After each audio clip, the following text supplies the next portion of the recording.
Hello, everyone, and welcome into CrushTheStreet.com. I'm Kenneth Amaduri. I got a timely update for everyone here today. A favorite here at CrushTheStreet.com, someone who encouraged us to be aware and to get into Bitcoin very early, in the early days. One of the earliest influencers in the space, Trace Mayer of the Bitcoin Knowledge Podcast, is on the line with me today. And it's an environment right now where it feels like a bear market. We've had a little bit of optimism as we've come off the lows here in the crypto space, but much different than we were seeing this time last year. So I'd like to get an update on what's going on in the space. But without any further ado, Trace, thanks for coming on Crush the Street with me today. Oh, you're welcome. Glad to be here. We've done quite a few of these, and Bitcoin price is always a great topic of conversation, isn't it? Well, and that's what I want to talk to you about today, Trace. As I said earlier, the euphoria stage of crypto seems to have ended, and I believe we're getting back to fundamentals. For people who absolutely hate cryptocurrency, they're thinking that it's going to go to nothing. Guys like a Peter Schiff, for instance, who thinks that there's absolutely no value. And in an environment like this is the time when we'll see it go to zero. But on the flip side, if we do see that fundamental growth build out, this is a time where we will see a lot of other ones wash out, and for the true fundamental growth to really surface. And I'd like to talk to you about that today. And just maybe with that, what are some of your thoughts on this?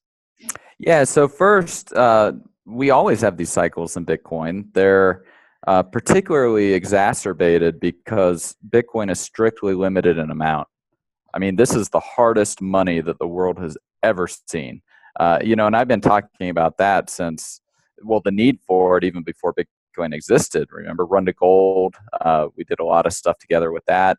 And when the price of Bitcoin goes up, you don't actually get more supply of Bitcoin.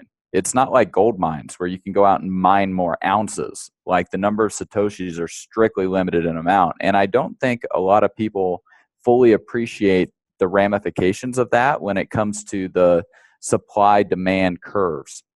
Because since the supply is fixed completely, then we only have two different components. We have speculation demand and we have transactional demand. And speculation demand is the dog on LSD, right? Like, it is running around. You have no idea where it's going. It probably doesn't either. And it's just wild. And then we've got transactional demand. And this is where people are using Bitcoin to send value over a communications channel. And they don't really care what the price of Bitcoin is. They're just using it for the transactional capacity of it. So the price elasticity of demand for this transactional demand component is kind of irrelevant, really. And then we look at wherever, and you can see this thesis, looking backwards. Whenever we've had a big supply shock to the transactional supply of Bitcoin, that has always been followed by massive increases in price. For example, when Silk Road got shut down and the $150 million of Bitcoin got seized, other, Silk Road 2 popped up, or Sheep Market, or whatever it was, right? And people had to go and reacquire that transactional supply of Bitcoin in order to interact on those websites. And so everybody thought, oh, this is very bearish for Bitcoin, and the price dropped to 60, and within a few months it was over 1,200 because everybody had to buy that transactional supply of Bitcoin back. We see the same type of thing when the halvening happens, when the block reward gets halved, or when major exchanges fail, because people have to go and reacquire that supply, and there's only so much saleable Bitcoin out there. You can't just print it out of thin air like these other altcoins like dollars and euros and yen.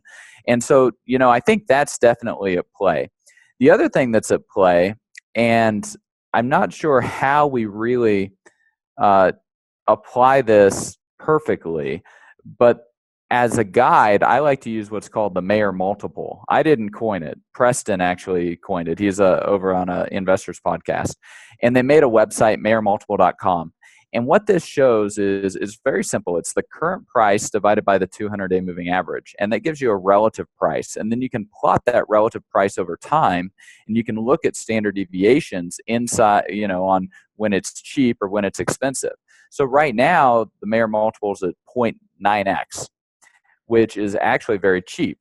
If you were to look at that on a percentage of days, it's historically been a higher ratio 78% of the time. Meanwhile, like when Bitcoin ran to what was it, 19,600 or something, that Mayer multiple actually shot up to 3.7x. So that's nearly 4 times higher than what it is today. And so you can use this Mayer multiple to gauge sentiment in terms of whether it's cheap, whether it's expensive, when you want to be buying and consolidating it versus when you might want to be taking profits off the table. And so far, it's proven to be a very reliable indicator. And I've actually used this for years, not just on Bitcoin, but on everything.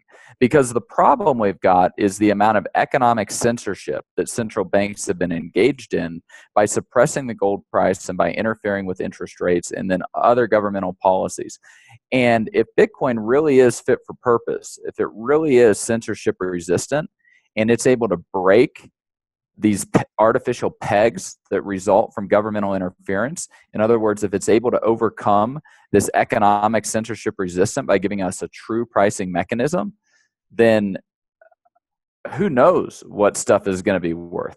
But in this type of relative environment, I think what we have to do is we need to cancel out some of the things that have the largest volatility, and that would be the dollar sign or the euro sign in the equation. And that's exactly what the Mayer multiple does. So, maybe that can be a helpful tool for people in trying to assess where we're at in the current environment and the current price structures.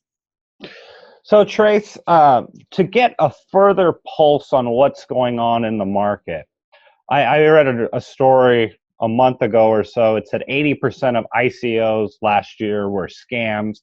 I'm not sure what their definition of a scam is. If maybe it was a blanket statement. Maybe you think it's higher. Maybe you think it's lower than that. But a point well taken on what they meant on that.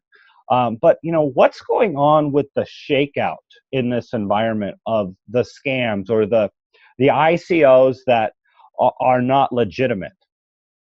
Well, at the end of the day, there's no free lunch, and everybody wants to get a free lunch. And in order to get a free lunch, everybody takes on a lot of risk that they otherwise prudently probably wouldn't do.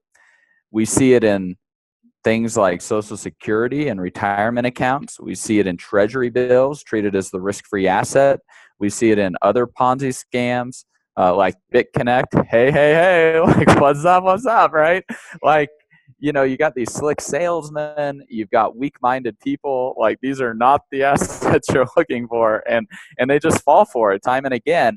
And at the end of the day, like, you have to take personal responsibility for your own financial situation. And Bitcoin, you can hold the private keys directly. So if you take on risk, whether that's treasury bills, retirement accounts, 401ks, E-Trade accounts, like whatever it is, if you're taking on that risk, you're doing it in the anticipation of getting a reward. But sometimes you get the bear and sometimes the bear gets you. And so in this case, I think, people need to start looking at all assets as different types of altcoins.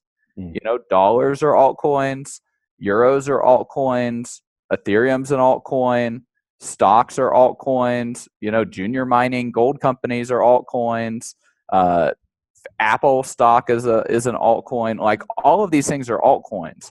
And then you have to shift your focus, like, what is the absolute least risky asset of all of these and why? And I made the argument why it's Bitcoin. And if it is Bitcoin, then that becomes the numeraire through which you start measuring all of the other assets. And so, the Bitcoin dominance index is, it's kind of on the march again, headed towards 50%. And I don't think it's a very good metric because we have big supply, but not a lot of float, and like it can really be manipulated. And liquidity is what really matters in a lot of this stuff, because as I wrote in my book, The Great Credit Contraction, a decade ago, psychology is shifting, and capital is seeking the safest and the most liquid assets. And so you have to have liquidity in there, not just safety.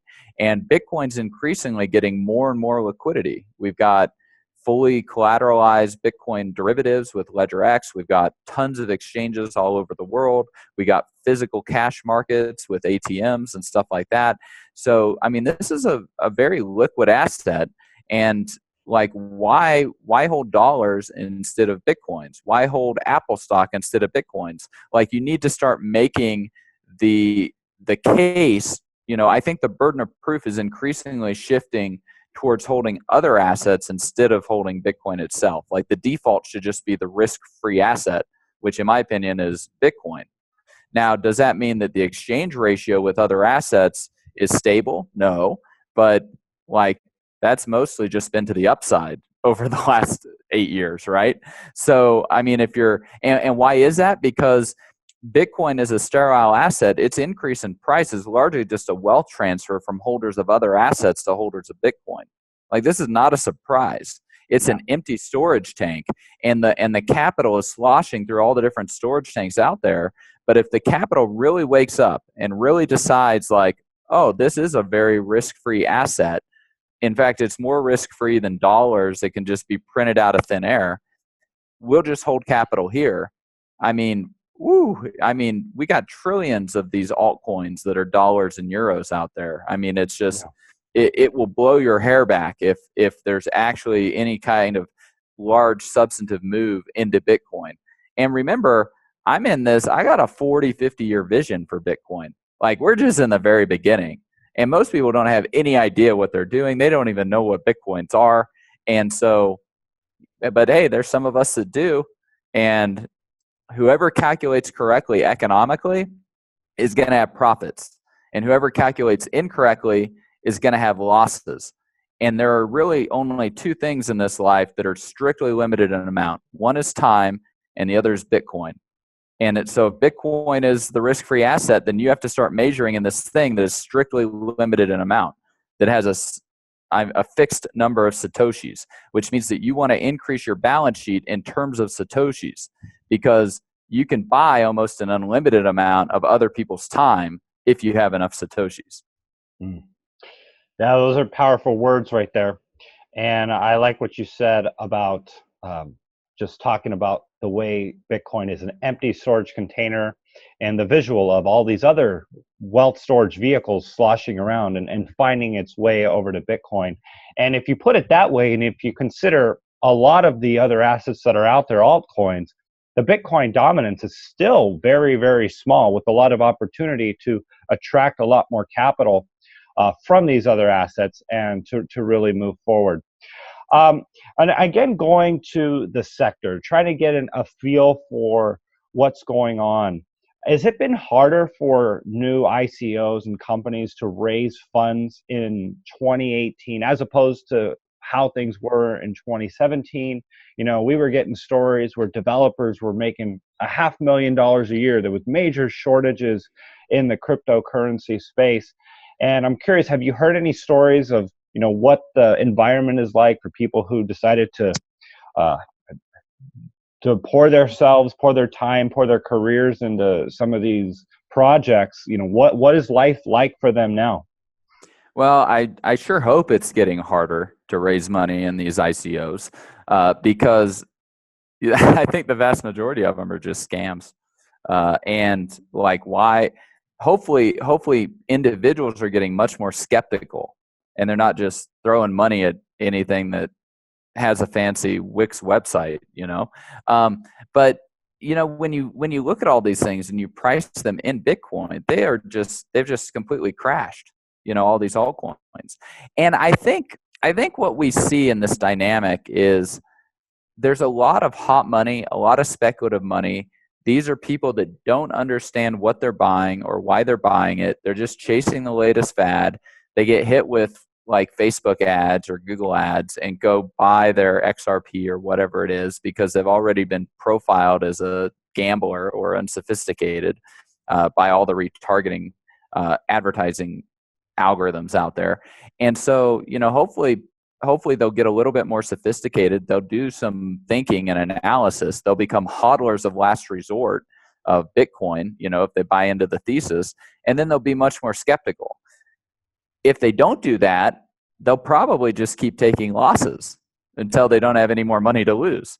And then, and maybe that's a little bit of what's happened because, to get to your other question, yes, the ICO market has definitely cooled down a lot. And I think that's because we just don't have all this hot speculative money running around chasing nothing of substantive value. I mean, it's just pure speculation, pure just gold rush fever. And I think that's actually a good thing because what this does is it washes out the players that aren't serious. And then it enables the people who are here building serious substantive businesses to do business with other people who are building real substantive businesses. And that creates an even larger moat the next time around. The next time a bubble comes around, it just gets harder and harder to start a real substantive Bitcoin business, like competing with Coinbase or Kraken or BitPay. It just gets harder and harder and harder because it's just another fly-by-night, like hot money guy trying to raise a quick buck, but not trying to build something long-term and substantive. You have to survive some of these Bitcoin winners to actually get some street cred. And so I think that's another thing that we're seeing is, it's a good way to just starve out a lot of these grasshoppers and let the ants keep building their stuff. Yeah, that's powerful. Trace, shifting over to the economy and as it pertains to sound money and, where we are, the Trump economy, going by headline numbers, and we know a lot of this is manipulated and fake, but they are getting stronger. We had a GDP of 4.1% announcement. That's pretty positive. We got lots of money coming back into the U.S. Stock market is doing relatively well. Apple is about to hit $1 trillion. It just seems like conventionally things are positive, and people really aren't looking for a safe haven demand for things. And as someone who has more Austrian economic principles, believes in sound money, and just seeing how manipulated things are, it's kind of shocking to watch everything continue to chug along the way it is without seeing things derail to the degree that we were all anticipating. So I don't know, just any thoughts on this and where we are and why we haven't seen the U.S. economy come to a grinding halt, why the dollar hasn't hyperinflated, and why gold is still at near $1,200 right now. Yeah, well, I mean, of course, there's GATA's work on the gold price. Then, but this gets to a bigger thing. And humanity as a whole, like, I would bet on humanity. I mean, think about it. In the last 10,000 years, look at what humanity has accomplished. I mean, we've gone from the swamps to the stars. We've literally, put a robot on Mars. Humanity is incredibly creative, incredibly innovative. We work hard, and when you look at the world economy as a whole, we have a ton of human capital. Look at all the engineers getting turned out of colleges and universities. Look at all the PhDs. Look at all the research and development. Look at the tools that we get to use to multiply our labor. Laptop computers, the internet protocols, the internet itself, factories, automation, AI, airplanes, railroads. We have so much stuff that so much capital investment that humanity just has this explosive creative power. And yeah, governments get in the middle of this. Governments screw it up pretty bad. Look at Venezuela, but they have to really screw up really, really bad to get to a Venezuela. And when you look at the experiment that humanity is engaged in, the last 250 years has been America, 250, 300, even in 500 years, but really the last 250-ish with the Declaration of Independence, the Constitution, this wrestling way of rights to the individual, with the Magna Carta and Runnymede, with the Age of Reason, the Age of Enlightenment, the gold standard with Isaac Newton, the Constitutional Revolution, with limited rights and sovereignty resting in the individual. And this has laid a foundation, this type of law, this type of environment to engage in entrepreneurship has laid a foundation that has created just unbelievable amounts of prosperity. And what we're seeing, and we saw this with Reagan, Reagan got in there, and what Reagan really did was he just stopped regulation and cut a bunch of regulation. And then he changed the tax code a little bit, and the economy just went bonkers. And that's exactly what Trump has done. I mean, he's gone in there. When he first came in, he put a freeze on any regulation. Then he started rolling back a bunch of Obama's regulations. He just rolled back fuel efficiency regulations. So we'll probably see a lot more innovation in cars and stuff. And he's also, really leveraging, really using the points of leverage against whether it's Europe or China, like with these tariffs or sanctions, or I was watching General Mattis. He was testifying before one of the Senate panels, and the Senate panel asked him, well, what about these Russians that got killed?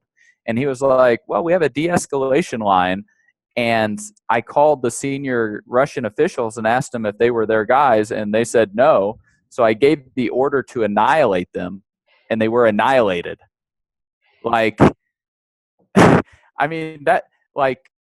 Trump and Mattis and a lot of these people that are in here now, they're not here to be nice. They're not here to be friendly. They're here to win. Just like General Patton was here to win. And General Patton, when you look at his numbers, he was 3x greater military commander in terms of casualties inflicted versus casualties suffered than any other general. I mean, just far and away, he just won, and he cut through the Third Reich and ended World War II. And when you look at what Trump is doing, I mean, he is changing the federal judiciary, putting in a bunch of strict constitutionalists. He put in Gorsuch. He's got Kavanaugh. I mean, these are we're talking about a new trajectory for America over the next 250 years, because that's how long the court decisions ripple out through the long corridors of time. You look at the Iraq invasion with Kuwait, that traces its roots back to this case Pearson v. Post, where a guy was chasing a fox, and it was decided in 1804 on property rights. The law, that I've been talking about, this experiment with humanity and the law. So what I think might be happening is the allocators of capital might just be starting to realize that there is a lot brighter of a future for the world economy, and specifically for America's economy, not necessarily China's economy, because Trump is diverting these cash flows just like you would divert a river. And if you divert a river, then where it used to be wet, that becomes a desert, and this new place becomes green, right? Because the water change flows.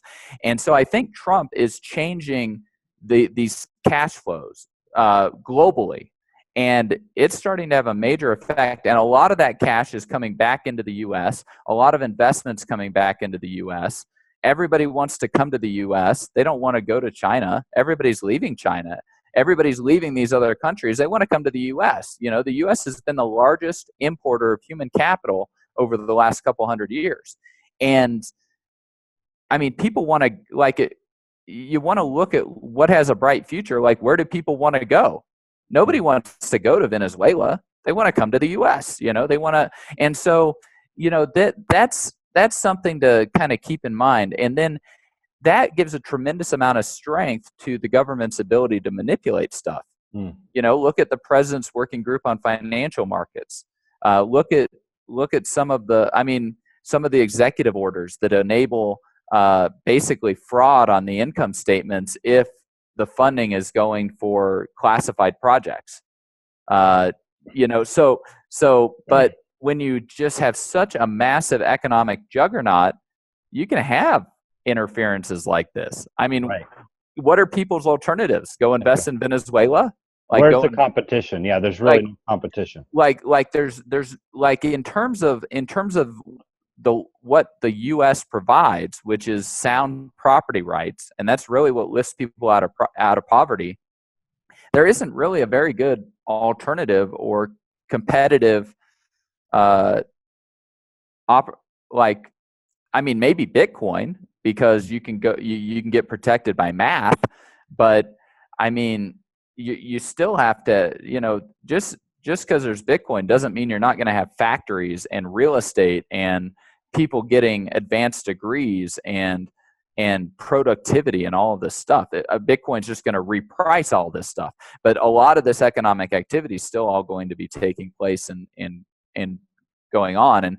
And yeah, I mean, I think a lot of it's going to be in our Western economies that have these very sound property rights and solid rule of law, whether it's England, Germany, US, places like this. And then you got other problems like Spain and Italy, but they just want to inflate. But they'll get over that.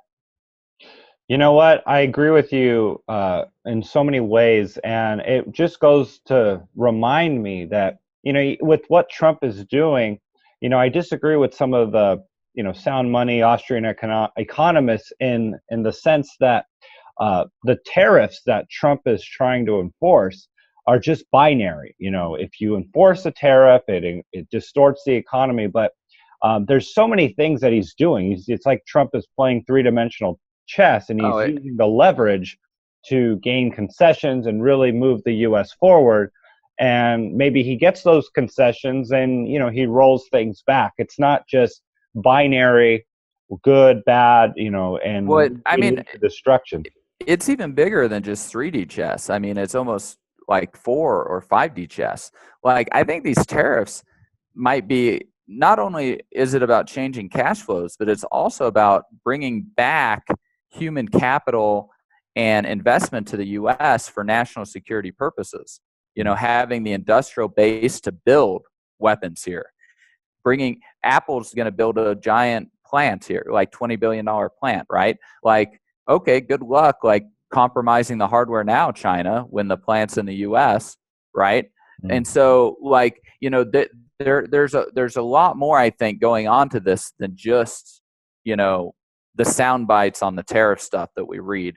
And we, the world is a very complicated place, and we try to make sense of it, with Austrian economics. But at the end of the day, like, there are 7 billion people, and they're all acting individually to bring about some ends, and to try and think that you're smart enough to be able to grasp all of that.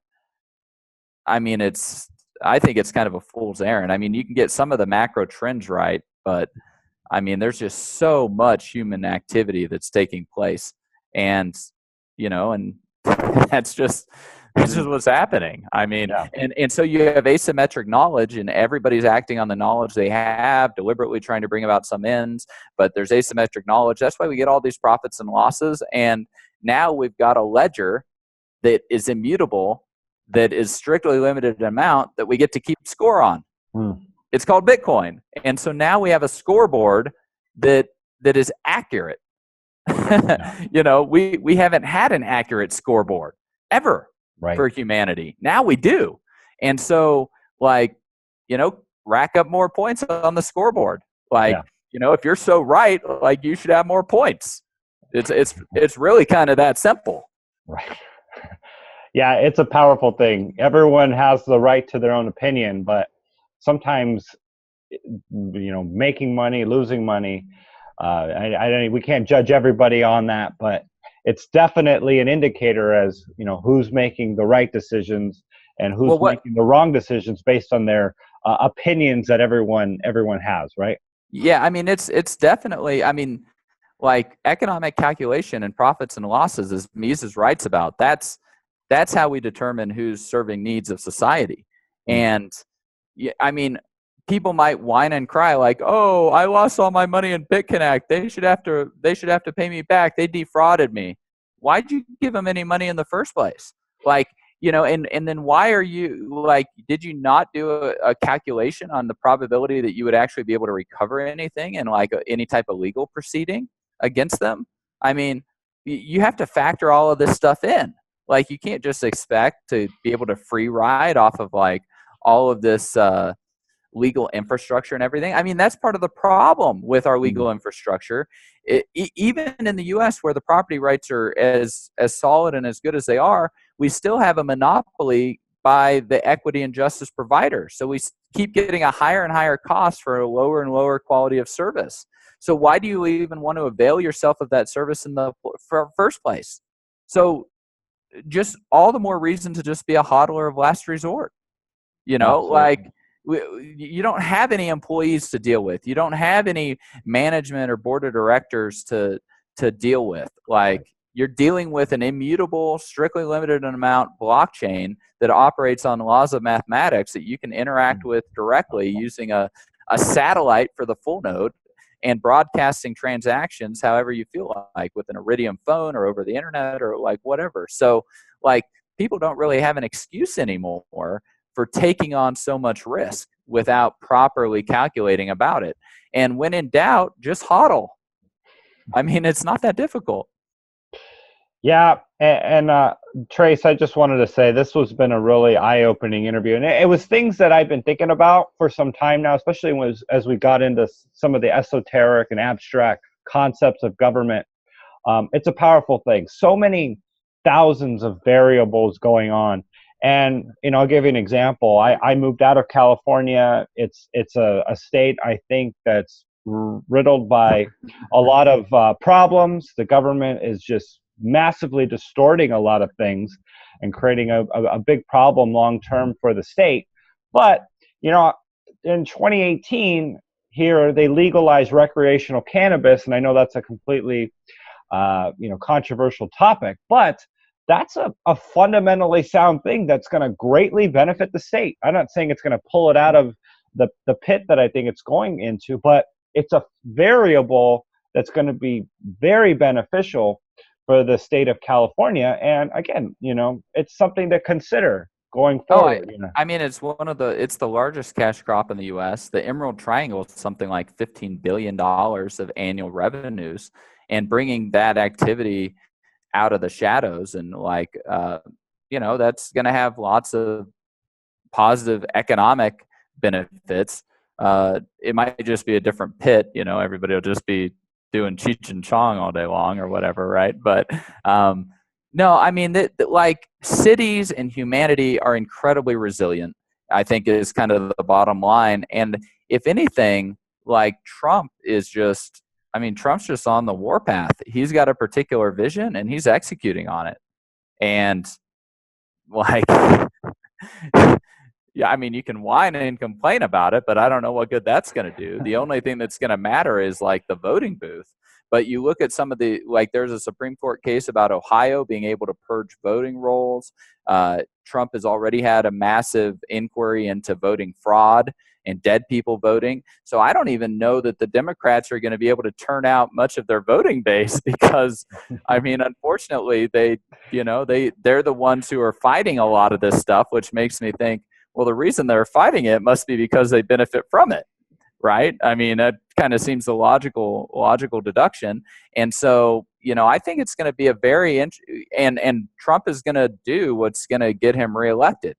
I mean, he's not here to make friends. He's here to, like, he's carrying out his vision. Like, I Yeah, mean, and so it's the economy, stupid, right? As yeah. Bill Clinton says. And so, the economy is rocking and rolling.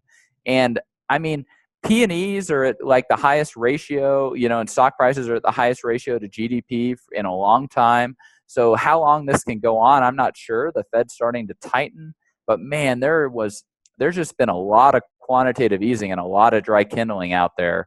And, all, as Hayek wrote about, all this central bank interference does is exacerbate the normal business cycles. And so who knows how long this boom could go on, and just use this boom to acquire more Bitcoins. I mean, like, all the better, right? Trace, amazing interview as always. I enjoyed having you on the show with me today.